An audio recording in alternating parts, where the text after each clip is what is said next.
Bonjour et bienvenue à cette capsule sur les compétences de thérapie comportementale dialectique de TCD Montréal. Dans cette capsule, je vais décrire la compétence de validation qui fait partie du module d'efficacité interpersonnelle.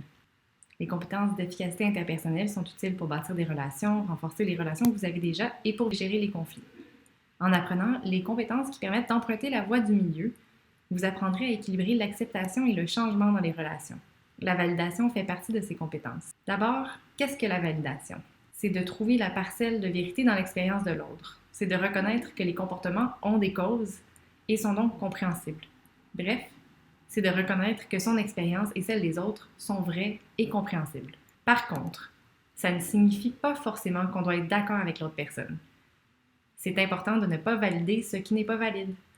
Par exemple, si un ami est en colère de s'être fait laisser et se bat au bar, on peut valider sa colère et la tristesse qui est probablement aussi là, mais il ne serait pas adéquat de valider son comportement agressif. Quand on valide les sentiments, les croyances, les expériences et les actions des autres, on construit beaucoup plus facilement des relations proches et intimes. La validation améliore l'efficacité interpersonnelle en diminuant la colère et la pression de prouver qui a raison, car tout le monde peut avoir, d'une certaine façon, raison, entre guillemets. Qu'est-ce qui peut être validé? On peut valider ce qui est valide, c'est-à-dire les faits de la situation, ce que la personne a comme expérience, émotion, croyance et pensée par rapport à quelque chose, ou encore la souffrance, la détresse qu'elle éprouve. Voici quelques trucs pour valider. Soyez attentif, intéressez-vous à la personne, ne faites pas plus qu'une chose en même temps. Montrez-lui par votre langage non verbal que vous êtes centré sur elle. Ensuite, tentez de reformuler en vos mots ce que la personne dit pour vérifier votre compréhension. Faites attention à rester ouvert d'esprit, sans jugement et sans critique.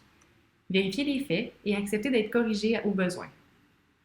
Ensuite, essayez de percevoir ce que la personne ne dit pas. Ses expressions, son langage non verbal, ce que vous savez déjà d'elle. Encore une fois, la lecture de pensée n'existe pas vraiment, donc vérifiez votre compréhension pour être sûr qu'elle est exacte.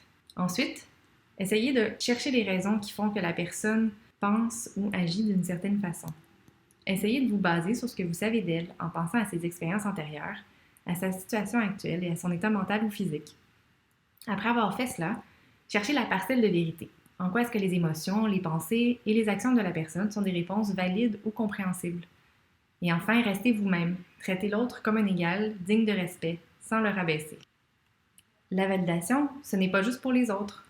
Quand on se demande si on ressent une émotion ou si on a raison de se sentir d'une certaine façon, on remet en question la validité de notre expérience. On peut donc apprendre à s'auto-valider exactement comme on le fait pour les autres, avec les mêmes étapes. Si on résume ce qui est important à retenir pour la validation.